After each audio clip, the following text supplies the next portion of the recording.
मतदारसंघाच्या शेवटच्या टप्प्यातील प्रचारासाठी आपले महाविकास आघाडीचे उमेदवार शरद पवार गटाचे माझे पक्षाचे सहकारी श्री भास्कर बोर्डीकर यांना योगायोगामध्ये मिळाले म्हणून त्या कामी या ठिकाणी मी आज एक सभा झाली योगामध्ये आणि आज दुसऱ्या सभामध्ये येण्यासाठी योगा मला या ठिकाणी आपल्याला एक विनंती करायची मगाच्या त्यांनी बऱ्याच प्रश्न सांगितलं पाण्याचा भारती पवारांना या गटामध्ये मी उमेदवार दिली माझा हिंदूचा अतिशय स्वच्छ होता हा परिसर कामापासून वंचित आहे ज्या वेळेला मी पूर्ण बोलायला का बोलले त्यावेळेला मंत्री होते दोन धर्म त्यांच्या ताब्यात होते त्यांच्या प्रवीण आणि आपल्याला सांगण्यात त्यांच्या नावात त्यांच्या मतदारसंघासाठी काही करतील आणि या परिसरात काहीतरी न्याय मिळून सांगण्यात पण आपल्या सगळ्यांचा अशा दोन झाल्या बऱ्याच बाबतीत त्यानंतर त्या राष्ट्रवादी मोदी जातीमध्ये आल्या त्या पडल्या दुसऱ्यामध्ये बीजेपी मध्ये गेल्या आणि निवडून आल्या आणि केंद्रामध्ये मंत्री झाल्या त्यांचं बाबतीत खूप चांगलं काही नाही दुसरं त्यांच्या वेळेला एपी फॉर्म द्यायला आले माझ्याकडे त्यांनी मला स्पष्ट केलं की अध्यक्ष एक वेळ बघा मी सांगितलं सेक्टर ऑलरेडी करोडमध्ये दोन दिवस झाले जयंती फॉर्म एपी फॉर्म आणि हा तालुका आला काय देवळा तालुका आहे या तालुक्यामध्ये भारती फॉर्मला द्यायचे मला काही होऊ त्यांना म्हणलं तुम्हाला निवडून येणारा माणूस पाहिजे का प्रमाणे माणूस पाहिजे की बिमारीची काही पोलीस होते पण निवडून गेला होता निवडून फार अवघड आहे आणि साहेब एका सदस्य म्हणजे राज्याची जिल्हा परिषद सरकार गेली सत्तेच्या भागावर तुम्ही काही करू शकत दुसऱ्या कोणाची फॉर्म दिला त्याच्या मी नावामध्ये भारतीय फॉर्मचे निवडून गेले तिथे बिचारीचं नशीब होतं की केंद्रामध्ये मंत्री होते पण एक गोष्ट लक्षात असते जे लोकप्रतिनिधी निवडून जातो तो निवडण्याचा पक्ष असतो निवडून आल्यानंतर त्या मतदाराचा लोकप्रतिनिधी असतो तो आमदार असतो खासदार असतो जिल्हा सदस्य असतो तुम्ही सगळे साक्षीदार आहात निवडणुकीत आम्हाला पुढे निवडून दिलं निवडणुकीत होतो त्याचं विशेष पण निवडून दिलं राहिलं झालं फक्त सभापती वाढल्या त्या पहिल्या सभापती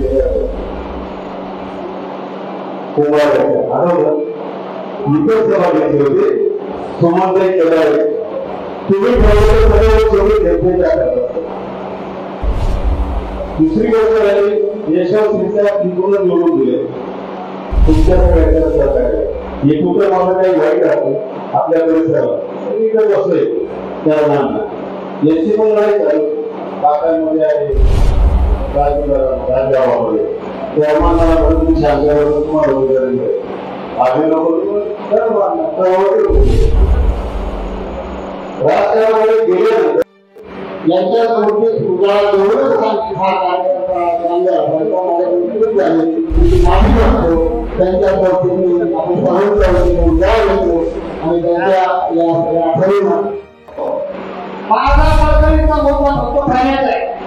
मला रस्ते नको कांदे नको काही माझा मुद्दा फक्त पाणी आणि हा माझा पक्ष आहे मी आतापर्यंत या मिनिटापर्यंत सुद्धा बीजेपीचा प्रचार करायला नको बीजेपी सोडून मी मतदान केलं नाही काय केलं नाही मी बीजेपीला एकच धर्म मानत होतो की वरच्या काळापासून वरच्या काळापर्यंत चांगलं काम करण्याचं काम यांच्यात आहे पण माझी ही जी भावना होती ही सर्व चुकीची होती त्याच्यामुळे मी असा निर्णय घेतला की हा पक्ष या पक्षाने शेतकऱ्याची आणि माझ्या सगळं बंधुबांधवांची सगळी वाट लावली आणि जे तरुण वर्ग आहे या तरुण वर्गाला नोकरीपासून यांनी वंचित केलं यांनी सगळं कंपन्या प्रायव्हेट केल्या रेल्वे सुद्धा यांचं प्रायव्हेटीकरण करायचा प्रयत्न चालू आहे विमान विमान सेवा सुद्धा मग त्यांना आपण यांना म्हणून द्यायचं का?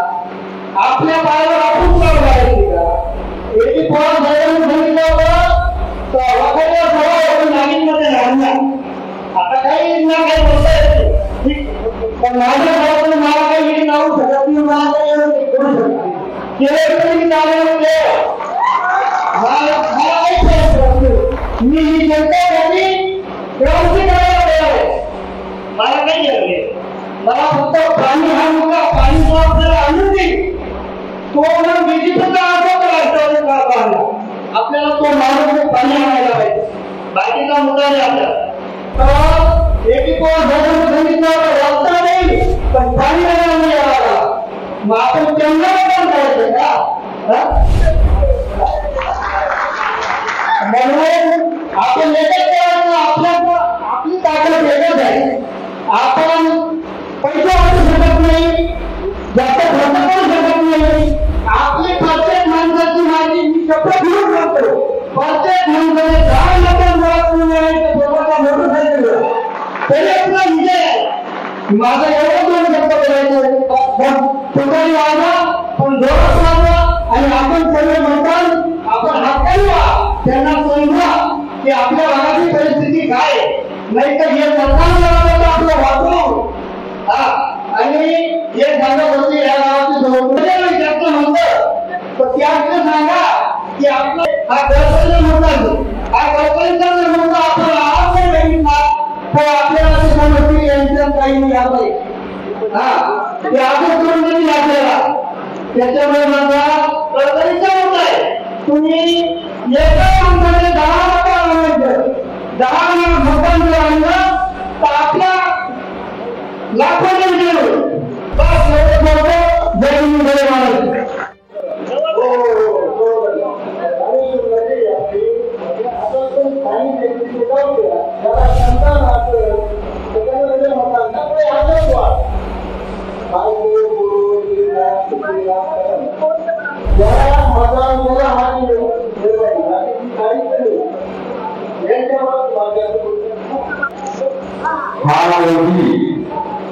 आपल्या सर्वांना सुखी बनवायचं काम करतो.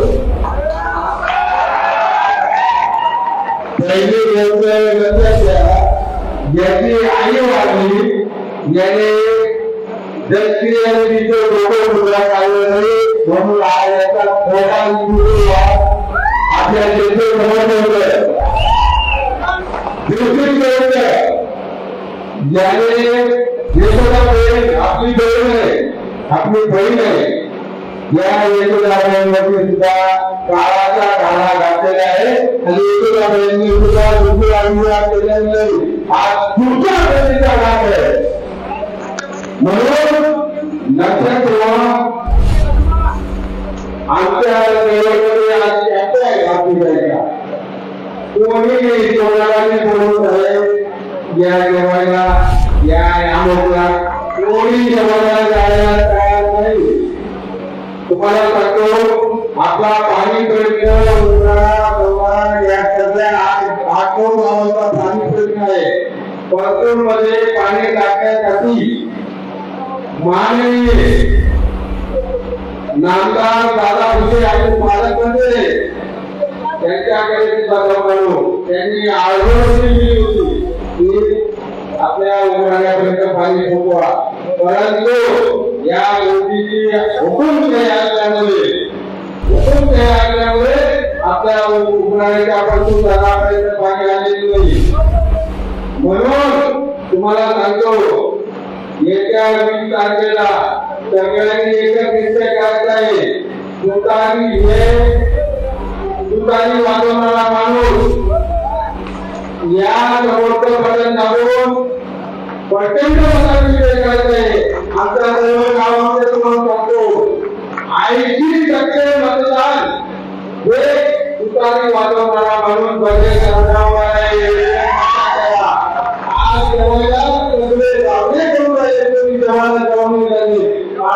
आज कॅम्प आहे आणि ऐकून घ्या तुम्हाला मी सांगतो सर्वांना याची विद्वान मंडळी काका आणि पंडित बापू आणि आपले चव्हाण साहेब पाटील आणि गोकुळ कुंबळे आपल्या गोकुळा एका विचारा आपण नाम ठेवले करतात आणि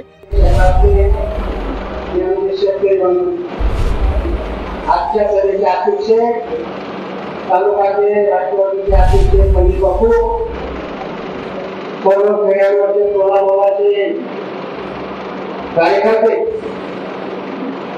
आज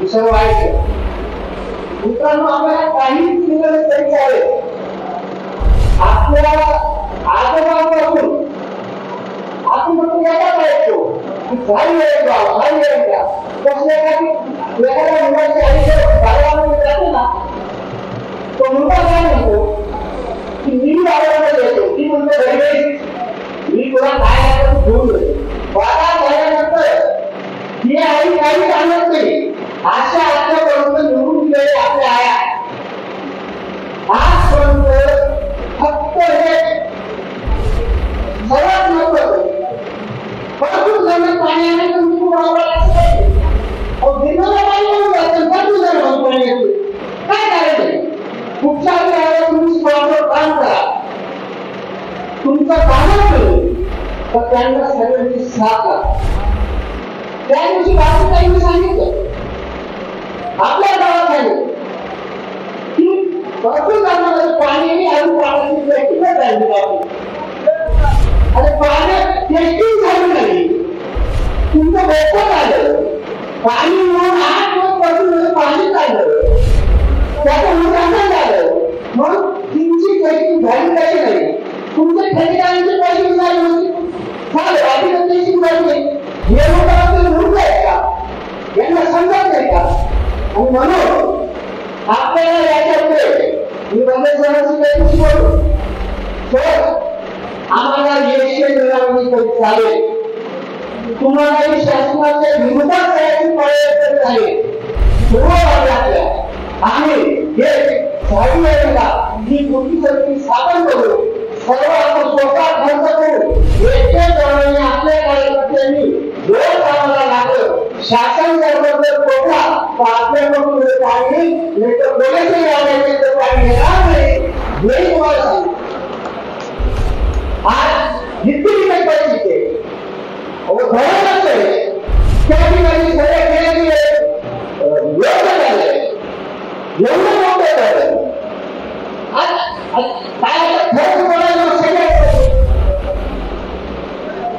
ज्यावेळेस त्या वाटावर आपण जातो वाटावर जाऊन आपल्याला फक्त बोलत होते हा मुद्दा करू शकतो आपल्याला भरपूर म्हणजे पाणी आणायचं असेल त्याच्यामध्ये राजकारण करून सर्व पक्षांनी एकत्र येऊन फक्त पक्ष हा उपयोग बंद करायचा आणि याच्यामुळे आपल्याला भरपूर पाणी आणायचं असेल तर आपल्याला पाणी लावून जाता आनंदी जळू जाता आनंदी भाजी आनंदी विकासाचा आनंदी या पक्ष आपल्याला आणि त्यांना आपल्या पाहत नाही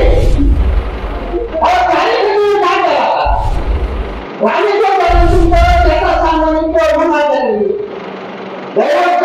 याला अंडरग्राउंड झालं जाईल अंडरग्राउंड झाली पाईप टाकून पाणी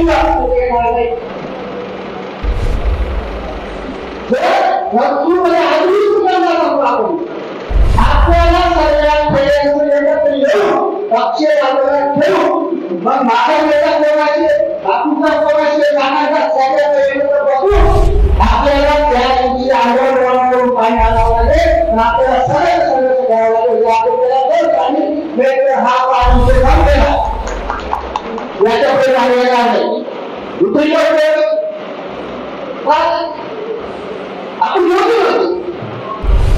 ज्या मोदीनं आपला विचार करणारा कांदा व्यापारी छत्री जाईल यांनी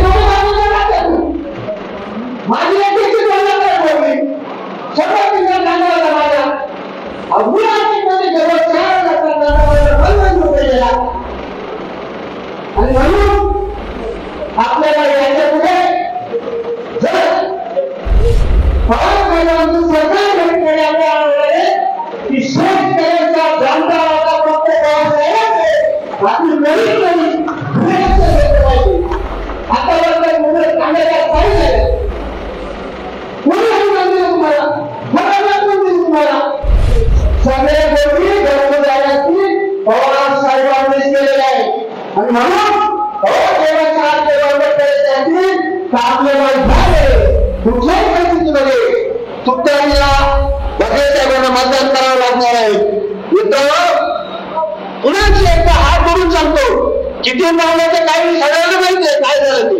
फक्त आता परत एक वेळ मी एकच सांगेन, येत्या 20 तारखेला 3 नंबरचं बटन आहे आणि त्याच्यावर तुतारी माणसाचं तुतारी आहे. आपण बघून आणि त्या ठिकाणी बटन दाबायचं आहे. 3 नंबरचं बटन तुतारी याच्यावर बटन दाबायचं आहे. 3 नंबरचं बटन तुतारी याच्यावर बटन दाबायचं आहे. आपल्या घरातील सगळ्यांना सांगा आणि भगवत मतांनी आपण भगत साहेबांना निवडून देऊ एवढंच या ठिकाणी सगळ्यांच्या साथीने सांगतो आणि माझी रजा घेतो. जय हिंद, जय महाराष्ट्र. सगळ्यांनी खरे भाषण लावायचं कारणच ते आहे. आणि म्हणून सगळ्यांनी सांगतो आपल्याला 20 ते 25 मिनिटात आपले उमेदवार राज्य येत आहे. आणि या ठिकाणी आज असलेल्या या 2024च्या पंचवार्षिक निवडणुकीसाठी आज आपण सगळे इथे जमलो. या कार्यक्रमाचे अध्यक्ष देवळा तालुक्याचे पंडित बापू निकम,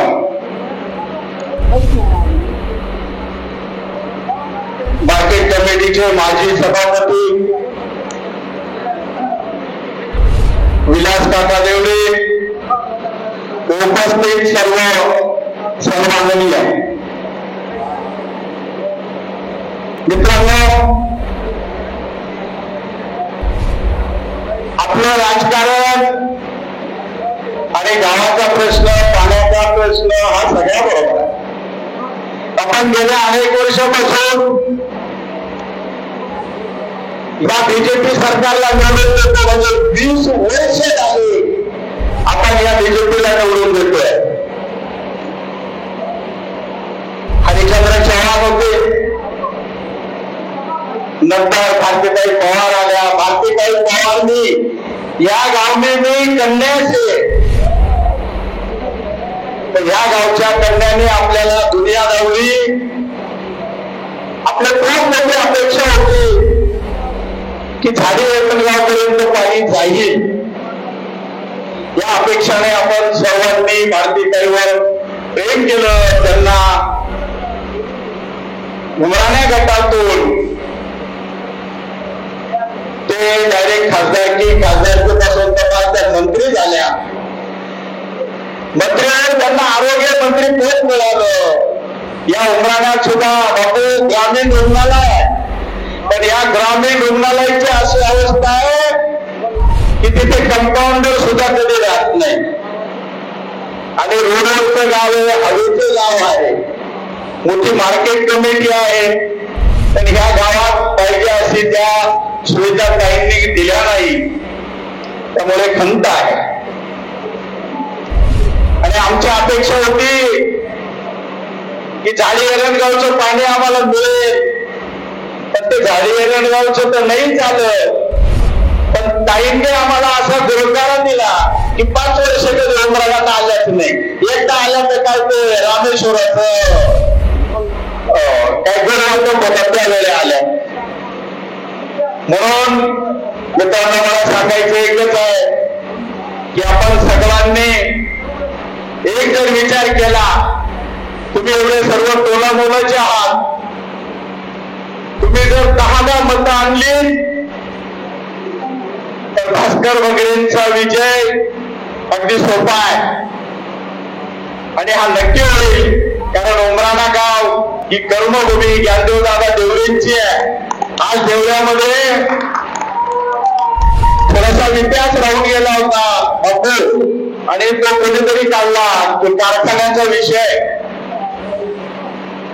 की मित्रांनो, एवढी मोठी फॅक्टरी बंद, सहकारी कारखाना बंद केला या लोकांनी. जो आमदार होता, कोण आमदार असेल माहित नाही मला त्याला, पण त्या आमदार कधी उमराण्यात आला नाही आणि तो सहकारी साखर कारखाना त्यांनी बंद काढला.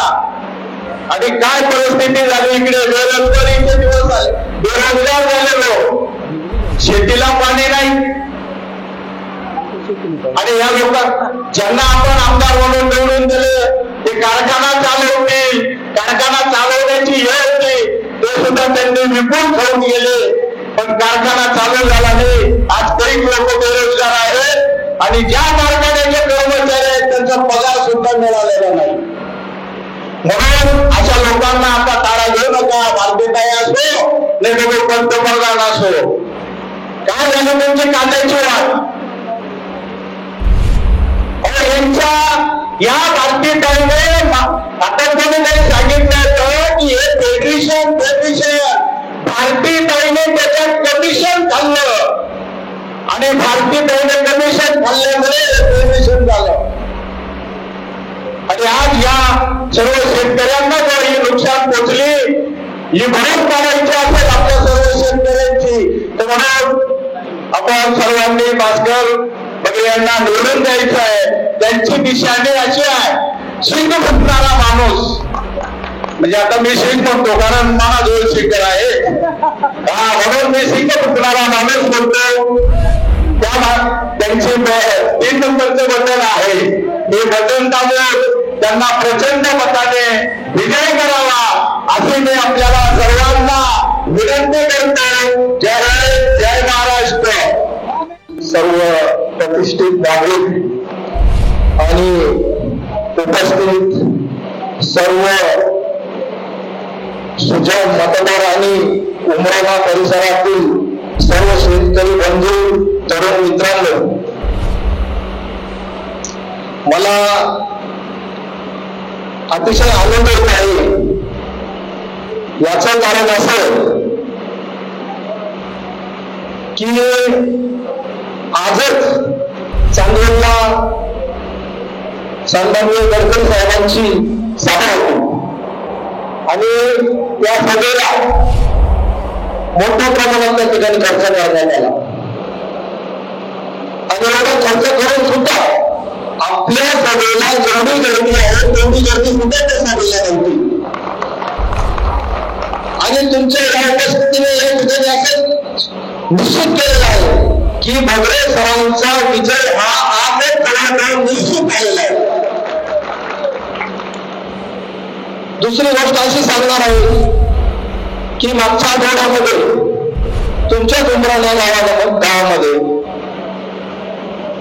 भारतीताई या ठिकाणी प्रचारासाठी आल्या होत्या आणि त्यांना ज्या पद्धतीने तुम्ही त्यांचं स्वागत केलं, प्रश्नांचा भडीमार केला, बरोबर ना?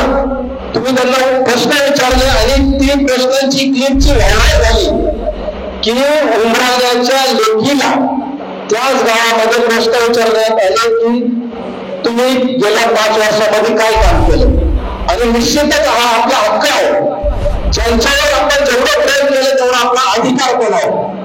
आणि म्हणूनच तुम्ही त्यांना आपले प्रश्न विचारले, त्या प्रश्नांना तुम्ही उत्तर देऊ शकले नाही. आज आपल्या नाशिक जिल्ह्यामध्ये आपला हा कांद्याचा गट आहे आणि या कांद्याच्या गटमध्ये 8 डिसेंबर या दिवशी ज्यावेळेस मोदी सरकारने कांदा निर्यात बंदी केली त्यावेळेस लाल कांद्याचं उत्पन्न होतं. आणि आमच्या चांदवड तालुक्यामध्ये असेल किंवा तुमच्या जळगाव तालुक्यात असेल, आपल्या परिसरामध्ये अतिशय कमी प्रमाणात पाऊस झाला. उत्पन्न कमी असल्यामुळे कांद्याला भाव मिळाला. कांदा 4,000 रुपये 4,500 रुपये घ्यायला लागले. आणि रात्री तो 8 तारखेला ज्या वेळेस निर्यात बंदी झाली तोच कांदा 1,500 रुपये 1,200 रुपये 1,300 रुपये या भाव विकला. प्रत्येक शेतकऱ्याचं, जो लहानातला शेतकरी असेल की जर कोणती दुसऱ्याच्या आधारामध्ये कांदे लावतो त्याला शेतकरी म्हणतो आपण. त्या छोट्या छोट्या शेतकऱ्याकडे 100, 150, 200 क्विंटल कांदा होता. 100 क्विंटल कांद्यामध्ये एका शेतकऱ्याचं 3 लाख रुपयाचं नुकसान झालं. ज्याच्याकडे 150 क्विंटल कांदा होता त्याच्याकडे 4 लाख रुपयाचं, 5 लाख रुपयाचं लहान शेतकऱ्यांचं नुकसान झालं. मोठ्या शेतकऱ्या सगळ्या त्याच्यापर्यंत कोणाला 2 कंपन्या असेल, कोणाला 1 ट्रक असेल, अशा पद्धतीने 100% व्यापाऱ्यांचे नुकसान एका दिवसात या उन्हाळ्या मार्केटच्या सगळ्या व्यापाऱ्यांचे किती कोटीचे नुकसान झाले त्याचा हिशोब लागत नाही. आणि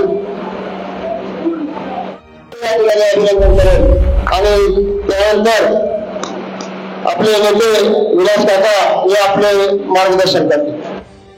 स्वर्गीय निवृत्ती काका देवरे, ज्ञानदादा देवरे यांच्या मी अभिवादन करतो.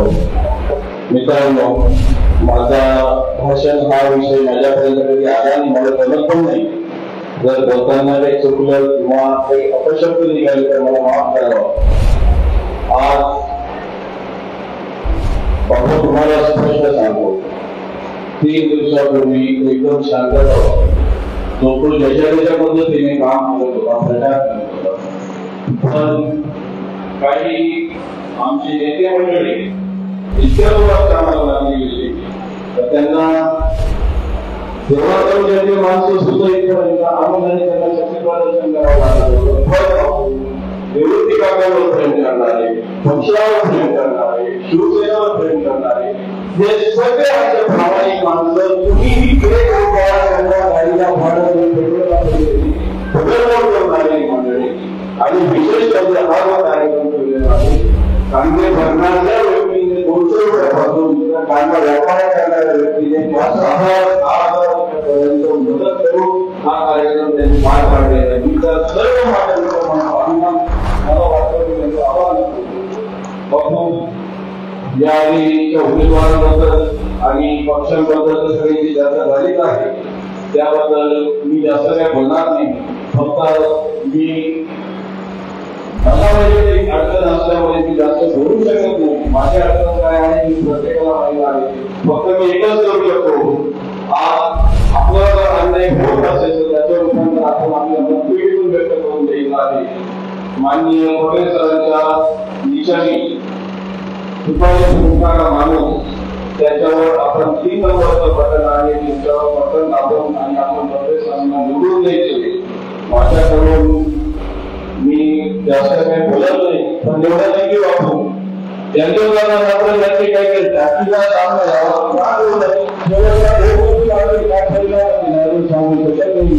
मी तुमच्या हात जोडी पायकडे मिळत नाही शंकरावानी. आपल्याला तो अन्याय प्रतिज्ञा घेऊन आणि तिथे आपण आपलं मत व्यक्त आपलं मत व्यक्त करायला नसेल. मी एवढंच बोलत मला 2 शब्द सांगायला मला आई बाबा काय सांगितलं आणि हा एवढं पायकडे मिळालं.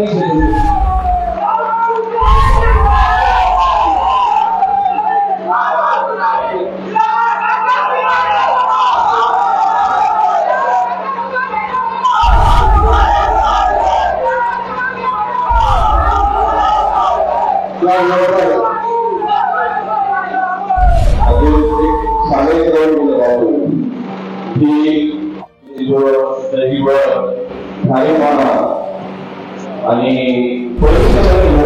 मंडळी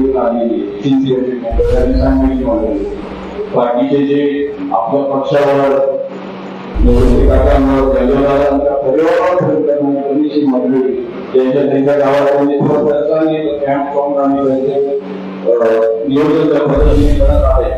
आपला उमेदवार अत्यंत गरीब माणूस जरी असला पण तो स्वाभिमानी आहे आणि त्याचे कार्यक्रम तसे स्वाभिमानी आहे. परत एकदा सगळ्यांचा आभार धन्यवाद.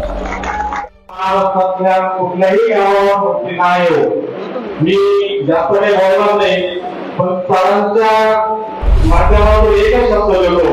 जर खासदार झाल्यानंतर झाडी गावामध्ये कसं पाणी आणता येईल याच्यासाठी मी मागे लागून प्रयत्न करीन.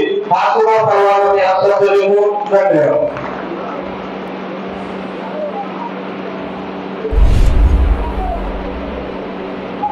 आपल्या राष्ट्रवादी काँग्रेस भारतीय शरद पवार साहेब यांच्या पक्षाचे आपले सन्माननीय बापू तालुकाध्यक्ष 2 वर्षापासून शेवटच्या टप्प्यातील प्रचारासाठी आपले भाऊ सगळ्यांचे मदत सर्व प्रवर्तनाचे माझे पक्षाचे सहकारी ते भास्कर भोगलेकर त्यांना योगायोगामध्ये लागले म्हणून त्या कामी या ठिकाणी मी आज एक सभा झाली योगामध्ये आणि आज दुसऱ्या सभामध्ये येण्यासाठी योगा मला या ठिकाणी आपल्याला एक विनंती करायची मगाच्या त्यांनी थोडा पाण्याचा भारतीय या गटामध्ये मी उमेदवार केली माझा हेतू अतिशय स्वच्छ होता हा परिसर पाण्यापासून वंचित आहे ज्या वेळेला मी उमेदवारी टाकली त्यावेळेला मंत्री होते 2 बंद त्यांच्या ताब्यात होते त्यांच्या मी आणि त्यांच्या नावाने त्यांच्या मतदारसंघासाठी काही करते आणि या परिसरात काही करण्यात पण आपल्या सगळ्यांचा अशा फोन झाल्या गरज बाबतीत त्यानंतर त्या राष्ट्रवादी मोदी जातीमध्ये आल्या त्या पडल्या दुसऱ्यामध्ये बीजेपी मध्ये गेल्या आणि निवडून आल्या आणि केंद्रामध्ये मंत्री झाल्या त्यांचं बाबतीत खूप चांगलं काही नाही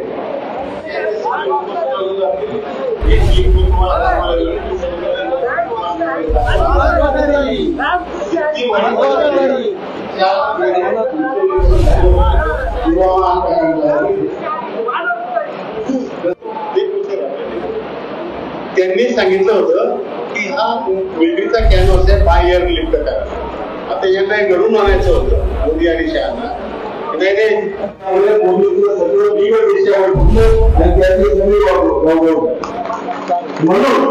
म्हणून तुम्हाला तुमची आमची जबाबदारी जे चिन्ह पुढे ते आपण बघायचं आणि पुढे जणांनी आदर साधून देतो आणि त्याच्या बघायचं आदर मिळवलं आहे याच्या आता आपण जाणीव घ्यायचं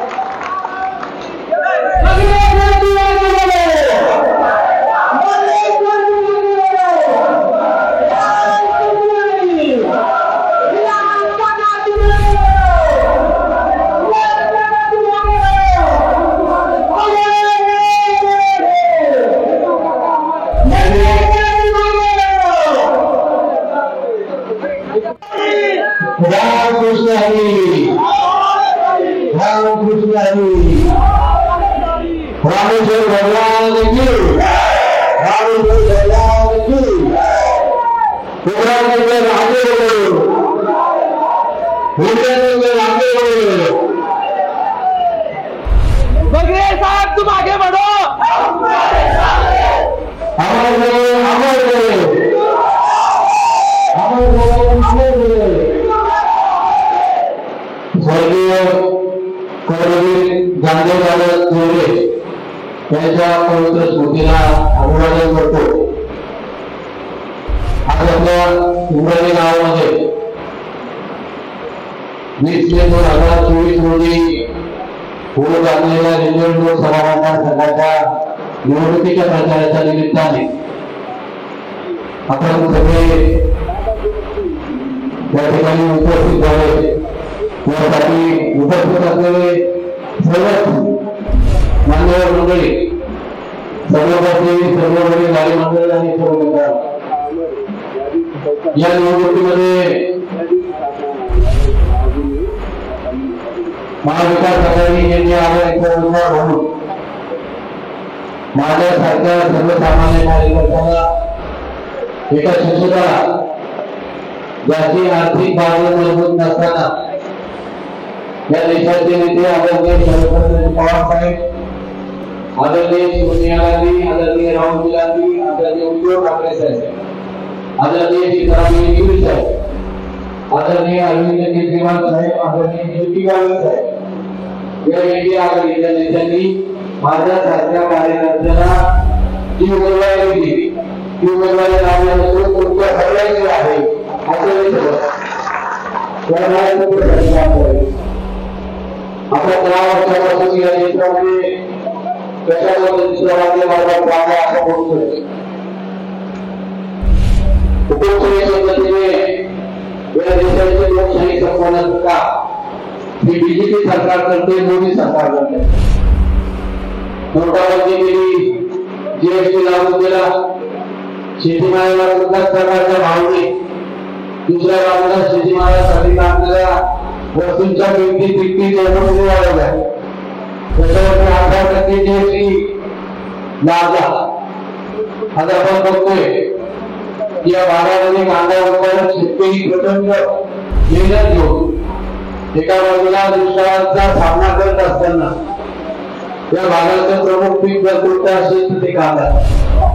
आणि कांद्याला वाढवा करण्याचं काम हे सरकार 10 वर्षापासून सातत्याने करतंय. आता इथं बरीचशी आपल्या मुंबई मार्केट कमिटीची मंडळीवर स्पर्धा केली. मला तुम्हाला सांगण्याची गरज आहे की सरकारची धोरणं म्हणजे कांद्याला भाव वाढला की लगेच निर्यात बंदी करतात. म्हणजे 10 वर्षामध्ये जवळजवळ 35 वेळा कांद्याची निर्यात करण्याचा प्रयत्न सरकारने 10 वर्षाच्या कार्यकाळामध्ये केला. मागच्या वर्षी 8 डिसेंबरला कांद्याचा भाव 4-4.5 रुपये चालू होता. आणि त्यावेळेस देशामध्ये कुठल्याही प्रकारची ओळख नसताना या सरकारने कांदा निर्यात बंदी करून जो 4-4.5 रुपयाचा भाव होता तो 2-3 दिवसामध्ये 1000 रुपयापर्यंत आणण्याचं काम या सरकारने केलं.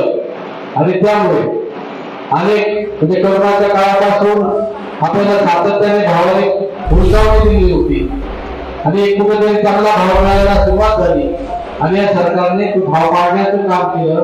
आणि त्यामुळे या शेतकऱ्यांचं लाखो रुपयाचं नुकसान, क्विंटल मागे 3,000 ते 3,500 रुपयाचं नुकसान करण्याचं काम या सरकारने केलं. म्हणजे त्यावेळेची आकडेवारी होती म्हणजे 8-10 दिवस किंवा महिनाभराची आकडेवारी होती 3,000 कोटी. आणि आज जर तुम्ही हिशोब केला तर कांदा उत्पादक शेतकरी आजपर्यंत 5 महिन्यामध्ये जवळजवळ 10,000 कोटीचं नुकसान या जिल्ह्यामध्ये किंवा या कांदा उत्पादक शेतकऱ्याचं करण्याचं काम या सरकारने केलं. सातत्याने मागणी चालू होती की कांद्यावरची निर्यात बंदी उठवा. आज जगाच्या पाठीवरती कांद्याला प्रचंड मागणी, परंतु प्रचंड मागणी असताना या सरकारने कांदा उत्पादक शेतकऱ्यांची मागणी आदरणीय पवारसाहेब चांदवडला रस्ता उभा करण्यासाठी आले होते. परंतु या सरकारने बिलकुल दखल न घेता शेवटी निवडणूक तोंडावर आली, निवडणूक चालू झाली. म्हणजे महाराष्ट्राच्या वाट्याला किती सावधपणाची वागणूक हे सरकार देतं की त्यांनी निर्यात बंदी कोणाची उठवली, गुजरातची उठवली. गुजरातमध्ये पांढरा कांदा अल्प प्रमाणात तयार होतो आणि त्या पांढऱ्या कांद्यासाठी त्यांनी निर्यात बंदी उठवली आणि गुजरातच्या पांढऱ्या कांद्यासाठी 2,000 मेट्रिक टन कांद्याची निर्यात करण्याची परवानगी दिली. म्हणजे एकाच देशामध्ये कशा पद्धतीने तुझा भाव केला जातो. मग महाराष्ट्राचा गुजरातमध्ये पांढरा कांदा तयार होतो म्हणजे कांदा पिकवला जातो. मग महाराष्ट्रामध्ये काय जगह मोठे पिकवले जातात आणि मग 2-4 दिवसानंतर लक्षात झालं की महाराष्ट्रातही कांदा पिकवला जातो मग त्याची निर्यात बंदी उठवा. परंतु ही निर्यात बंदी म्हणजे निवडणुकीच्या तोंडावरती शेतकऱ्याच्या डोळ्यामध्ये केलेली धुळफेक. एका बाजूला पाय बांधायचे आणि सांगायचं पळा, अशा पद्धतीने ही निर्यात बंदी केली. या निर्यात बंदीमध्ये निर्यात शुल्क मिनिमम एक्सपोर्ट प्राइस ही 40% केली आणि 40% केल्यामुळे 1 टन कांद्याला $550. मग $550 म्हणजे एका डॉलरची किंमत 83 रुपये. जर 550 गुणिले 83 केले तर 45,600 रुपये होतात. म्हणजे 1 टन म्हणजे 10 क्विंटल, 10 क्विंटलला 45,600. मग एका क्विंटलला येतात 4,500 रुपये. म्हणजे एका किलोला येतात 45 रुपये. हा निर्यात शुल्क भरायचा. म्हणजे आपल्याला कांदा परदेशात पाठवायचा म्हणून केंद्र सरकारला आपण 1 किलोला 45 रुपये निर्यात शुल्क भरायचो. मग कांद्याची किंमत त्याच्यामध्ये पकडा, पाठवण्याचा खर्च पाठवा. असं जर झालं तर या देशातून 1 किलो कांदा पाठवायला 70 रुपये खर्च येतो. आणि जर जगाच्या पाठीवर तुम्ही बघितलं, आखाती देशामध्ये पाकिस्तानचा कांदा 40 रुपयांनी विकला जातो. आणि मग 40 रुपयाचा कांदा आणि भारतातून इथे त्याची किंमत 70 रुपये खर्च आहे. आणि मग 70 रुपयाचा कांदा त्या ठिकाणी आपल्याला 70 रुपयाच्या पुढे विकावा लागणार आहे. मग तो कांदा घेतला जाईल का पाकिस्तानचा 40 रुपयाचा कांदा घेतला जाईल. शेवटी पाकिस्तानच्या कांद्याला मागणी वाढेल आणि आपल्या देशातली कांद्याची निर्यातच होऊ शकत नाही, हे आपण सगळ्यांनी बघितलं. आणि आतापर्यंत कांद्याची निर्यात बंदी उठली की भारत सरकारच्या रुपयाने लगेच 1 कोटी दिवसामध्ये वाढायचे. त्यावेळेस पहिल्यांदा कांद्याची निर्यात बंदी उठली आणि भाव 300 ते 400 रुपयांनी कमी झाले. आजपर्यंत मला वाटतं काही मार्केट सुधारली नाही. फक्त मी त्या दिवशी एका मार्केटला, त्यावरच्या मार्केटला परवाच्या दिवशी सकाळी गेलो. म्हटलं तर आता मार्केटला भेटलो आणि म्हणून गेलो तर व्यापाऱ्यांनी थोडस त्यामध्ये 1700 काही दोन बोली लावली.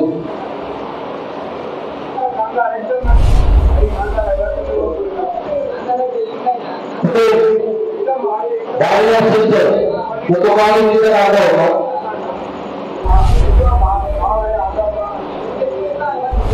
तो गाडी चांगला होता म्हणून त्याला 1700 रुपये तरी चांगला भाव दिला. अशा पद्धतीने आधी कांद्याचं मार्केट वाढलेलं नाही. आज आपला 70% वरती कांदा हा मार्केटमध्ये निघून गेला. शेतकऱ्याकडे 25-30% कांदा शिल्लक राहिला. आणि अशा वेळी निर्यात बंदी उठून आपल्याला शेतकऱ्याला कोणताही फायदा या निर्यात उठवल्याचा आपल्याला होणार नाही. ज्यांना आपण 5 वर्षापासून या भागाचं प्रतिनिधित्व करण्याची संधी दिली, म्हणजे खऱ्या अर्थानं कांद्याची निर्यात बंदी 8 डिसेंबरला चालू झाली.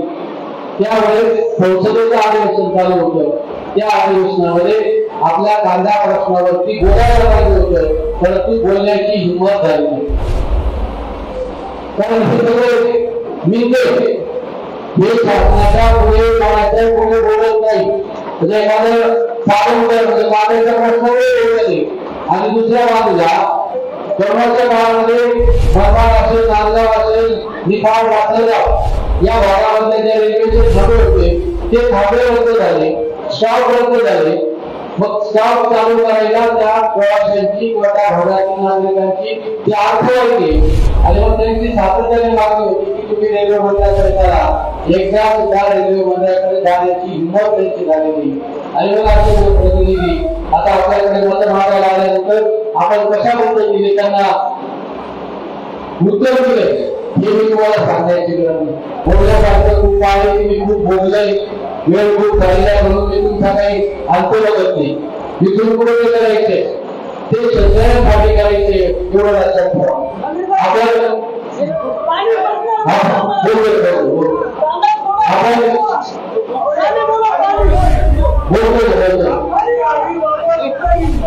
आपण या दुष्काळी परिस्थितीमध्ये कांद्याचं पीक घेतो तर कांद्याचं काय होत झाले.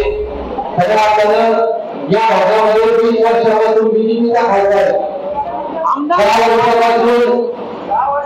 वर्षापासून बीजेपीचं केंद्रामध्ये सरकार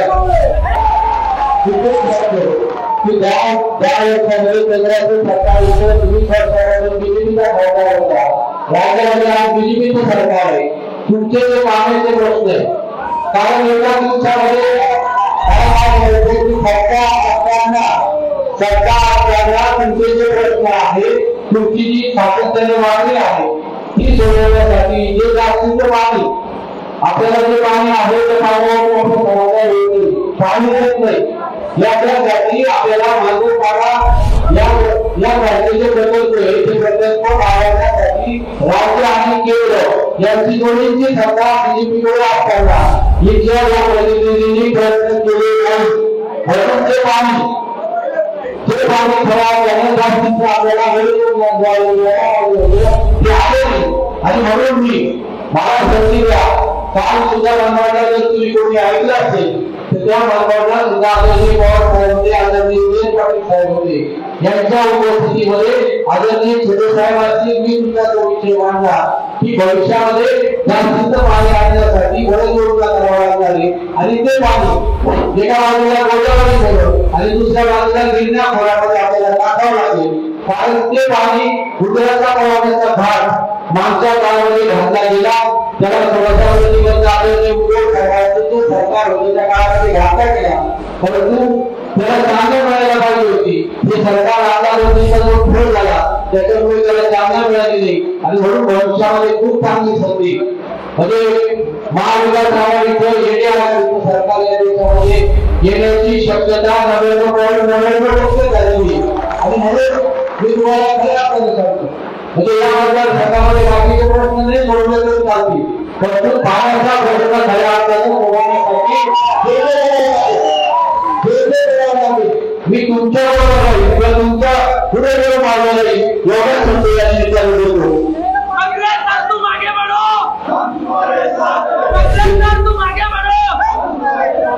कुठे करण्यासाठी मी आदरणीय पवार साहेबांना सुद्धा विनंती केली. साहेब म्हटलं मला तुम्ही तुमच्या मार्गदर्शनाखाली आणि आदरणीय उदयन पाटील साहेब यांना प्रसन्न लागलो या जलसंपदा विभागाचा आहे आणि ते आंदोलनाचा फायदा या भागातील मतदारांना पाण्याची सोय म्हणजे एका बाजूला पिण्याच्या पाण्याची आणि दुसऱ्या बाजूला शेतीच्या पाण्याची सोय कशी चांगल्या पद्धतीने होईल याचा शब्द मी साहेबांना म्हणजे सगळ्या मतदारांना दिला आणि तोच मुद्दा उदयन पाटील साहेबांनी सुद्धा त्या सभेमध्ये हा प्रश्न सोडवण्यासाठी माननीय आग्रह करून दिला जाईल अशा प्रकारचं वक्तव्य कालच्या सभेमध्ये केलं आणि त्याचीच पुनरावृत्ती मी तुम्हाला या ठिकाणी सांगतो की पुढचे 5 वर्ष मला संधी दिली तर पाण्याच्या प्रश्नावरती आणि उद्याच्या प्रश्नावरती काम करण्याची मी तुम्हाला हमी देतो.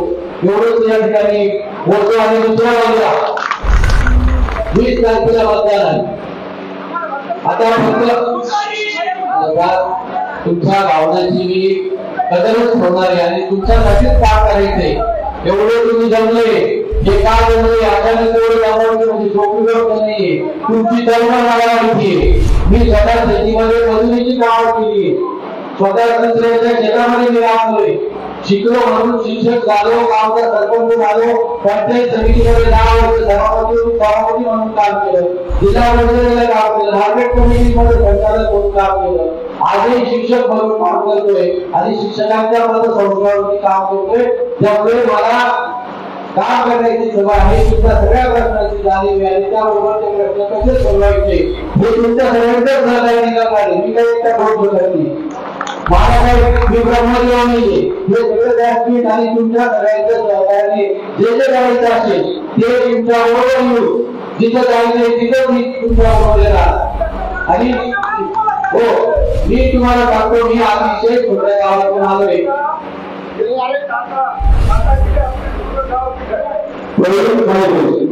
आपल्याला जे करायचंय ते तुमच्यासाठी करायचंय. शहराची विश्रांती न घेता जर एवढी मोठी संधी अतिशय छोट्या गावाला म्हणजे माझ्या गावाचा आज मतदार किती माहिती का 450 होतो. मी ज्यावेळेस पंचायत समितीला होतो त्यावेळेस 300 माणूस होतो. आज 450 मग एवढे छोट्याशा गावाला संधी मिळते की मी काहीतरी करत आलोय म्हणून संधी मिळाली आणि भविष्यात एवढी मोठी संधी मिळाली तर त्या संधीचं सोनं केल्याशिवाय राहणार नाही. तुमच्या सगळ्या प्रश्नांना तोड लावण्यासाठी जीवाचं काम करण्याचा शब्द या ठिकाणी मी देतो आणि आपल्याला एकच विनंती करतो की 20 तारखेला जवळ आली. उद्या प्रचाराचा 100वा दिवस आहे. आपण या परिसरातल्या अनेक गावांमधून आलेले आणि म्हणून आपल्याला विनंती की आदरणीय पवार साहेबांच्या राष्ट्रवादी काँग्रेस पक्षाचं चिन्ह आहे तुतारी फुंकणारा माणूस. तुतारी फुंकणारा माणूस हे चिन्ह तुम्हाला माहिती घरात माता भगिनीपर्यंत पोहोचवा, वेळोवेळापर्यंत पोहोचवा. शेतावरती काम करणारे आमचे आदिवासी बांधव असतील त्यांच्यापर्यंत हे चिन्ह पोहोचवा. कारण आपल्याला हा बोलून सरकारपर्यंत करून सरकारवरती काही फरक पडणार नाही आणि म्हणून तेवढं वाद व्यक्त करायचा असेल तर माताच्या रूपाने आपल्याला व्यक्त करावं लागणार आहे. कारण आता वेगवेगळ्या प्रकारचे हातेरे काढून काल सभा झाली कांद्याच्या प्रश्नावरती किरण पालक नावाचा आपला तरुण शेतकरी बोलला. मग म्हणायला पाहिजे होतं ना की काहीतरी आम्ही त्याच्यावरती मागणी काढतो गेले तुझ्या भारत माता तुझे असं म्हणून सुटणार. म्हणजे आपल्या डोळ्यामध्ये किती धोरण करण्याची किंवा शेतकऱ्याच्या प्रश्नाला बदल करण्याचं काम हे सरकार करतोय आणि म्हणून हे आपल्याला घालवायचे आणि ते घालवण्यासाठी आपल्याला बोलून चालणार नाही तर आपल्याला कृतीच करावी लागणार आहे. आणि ती कृती आपल्याला 20 तारखेला होणाऱ्या मतदानामध्ये आपण ही चिन्ह घराघरापर्यंत सामान्य घटकापर्यंत पोहोचवा आणि गावाचं मतदान 100% करून द्या. आणि ते 100% असं करा की सगळ्याचा सगळं ठिकाणी तुम्हाला माणूस या पद्धतीने करा.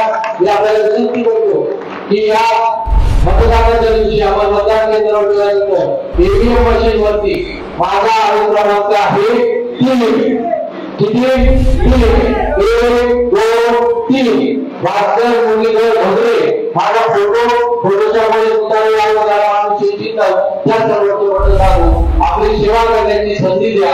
आपण जो विश्वास टाकाल त्या विश्वासाला कुठेही करायला देणार नाही एवढा शब्द देतो आणि